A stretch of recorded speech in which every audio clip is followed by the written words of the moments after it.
the girl who talked to rain. The village rests at the desert's edge, beneath a pale, patient Sunday. The land is quiet, marked by hardship and the memory of water. Let the land be heard. Let care return where haste once ruled. Zara sits beneath a faded awning, listening to the thinnest breeze. She traces imagined raindrops across the powdery earth. The courtyard breathes in silence. Patience forms a private prayer. She lifts her gaze, as if hearing a distant promise in the light. Faces ring the dry well as Elder steps forward to speak. He raises his staff, steady as murmurs press from the ring. Elder declares they must act, and the still air seems to listen. Across parched furrows, two farmers march with clanging pots. Their rhythm stutters as the cloud ships pass without heed. Dry stalks hiss at their boots, offering only brittle applause.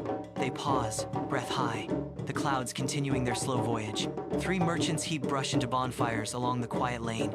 Smoke crawls into the sky, a plea smudged into the afternoon. Unbought goods wait as ash freckles the painted glazes.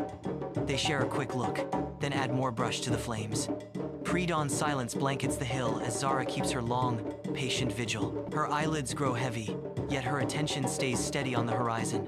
Stars wheel slowly above, time stretching like a held breath. A faint silver brushes the edge of the world. She leans into the listening. The silence thickens, a quiet vow between watcher and waking sky. A faint wind stirs the grasses as dawn cools the ridge. Zara closes her eyes and hears a voice like leaves carried in water. The clouds seem to murmur of forests gone and earth sealed. Zara opens her eyes, the meaning settling like gentle rain in thought. She turns toward the village below, carrying the cloud's message within her. Resolved, Zara starts down the path as the clouds thicken overhead. Her sandals tap the stone, careful and quick along the worn switchback. A brief glance back to the crest, then forward to the work ahead. The clouds trail gray threads above the desert's edge, gathering thought. Zara stands by the dry well with Elder as villagers converge. Expectant, she speaks clearly, sharing the clouds' hurt and their quiet demand. Around them, doubt and hope trade places across gathered faces. Elder studies the crowd, weighing the moment with patient gravity. Two men cross their arms, scoffing that clouds cannot feel anything. Zara remains steady, meeting their gaze without anger. A woman lowers her eyes, remembering the grove that used to shade this square. Elder's quiet nod steadies the circle, inviting patience over pride.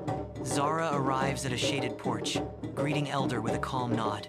She speaks softly about patience, choosing gentle work over haste. Elder repeats her words, weighing each phrase before he answers. From porch to porch, Zara offers the same patient lesson. Evening settles, hope steadies like a new flame in the quiet. Morning heat rises as Zara waters tender shoots from a gourd. A doubtful farmer watches from afar, arms slack with uncertainty. Zara glances up, meeting his gaze without a word. She pours again, steady hands teaching the rhythm of care. Far off, the farmer lingers, uncertainty giving way to thought. Thin cloud light softens the field as work begins again. Two women tuck straw around roots, careful and precise. Zara ties a ribbon, marking patience rather than haste. Overhead, clouds gather then thin, glances trade quiet worry. Work continues, steady hands holding the line against doubt. Evening amber pools in the pond as a tired man sits nearby. Zara approaches with a cup of cool well water.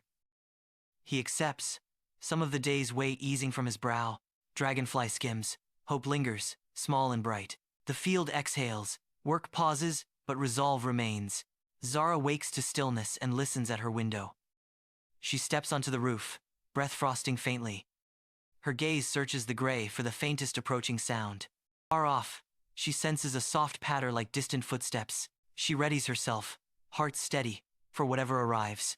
Stumps spread like scars where the grove once stood. Elder touches a stump, feeling the years in its rings. Zara kneels, studying roots that end in clean cuts. They share a quiet look toward the bare ground ahead. Zara points gently, suggesting where life could return first.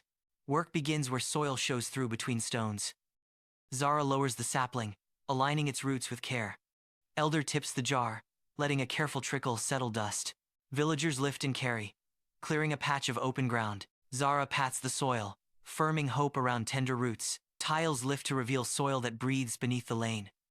A merchant strains, the bar flexing as a tile cracks free. Zara steps closer, eyes kind, checking their progress.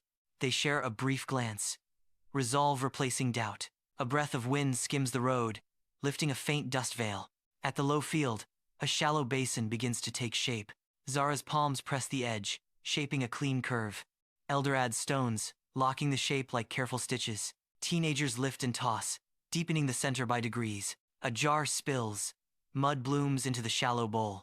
Color gathers at the school wall like early blossoms. A boy adds a blue swirl, hands steady and careful. Drops, clouds, and thanks march along the plaster. Zara meets the boy's glance. Both share a quiet pride. The wall brightens, a promise told in paper and pigment. Morning rain begins, beating softly across the clay rooftops. Zara tilts her face upward, receiving the first steady drops. Across the lane, a neighbor laughs openly into the rainfall. Gutters awaken, threads of water find old paths and shine. Elder steps into the square as rain pearls upon his sleeves. Zara joins him beneath the gray canopy, faces lifted in thanks. Puddles bloom where dust had been, stitching the square together. Elder lowers his arms, sharing a quiet smile with Zara. Rain threads their hair as two children spin between tender rows. Zara stands nearby, hands clasped, eyes lifted to the low clouds. Threads of rain stitch soil and pond. Rows gleam with promise. Zara whispers her thanks, steady as the rain around her. They walk the hill path, the village below shining with wet roofs. Small rivulets hurry toward the new pond, joining with silver seams. Elder pauses, staff planted, listening to frogs test their voices. Zara looks back toward the fields, her relief settling like mist. Seasons later, saplings cast real shade across the busy square. Zara watches quietly as life moves easily through the square. Elder addresses a small gathering, gratitude in every measured word. Clouds roll in seasonally now, welcomed like old, trusted friends. The village whispers its thanks, and the day carries it onward. Children call into the still air across the cracked meadow. One boy lowers his hands, listening for any answer that never comes. Across the field, a girl meets his gaze and shrugs, unsure. Their calls fade. The kite sags lower and touches the dust. At the ridge, the children glance homeward, hope thinning but intact. Zara sits alone on a smooth stone in the chalky stream bed. Villagers appear on the ridge, steps tentative, faces hopeful and worried. Zara lifts her head, acknowledging them with quiet welcome. The villagers descend, forming a respectful half-circle before her. Silence settles. Zara's calm steadies their uncertain hopes. Zara meets Elder's eye and says she cannot make rain, only ask. Elder nods slowly, staff steady, as a whisper of wind passes. A nearby villager steps closer, doubt mingling with hope. Zara promises to listen for what is wrong before they act. Evening gold fades as Zara climbs the rocky path above the village. Her breath warms the cooling stone as light slips from the ridge. She pauses, looking back at the dim village and the still fields. Goats clatter below as Zara continues toward the crest. On the hilltop, Zara lies back in the cool grass beneath thin clouds. She whispers a greeting to the sky, breath pale in the cooling air. The hilltop holds its silence, a waiting space under distant lights. She steadies herself, listening for an answer in the high dark.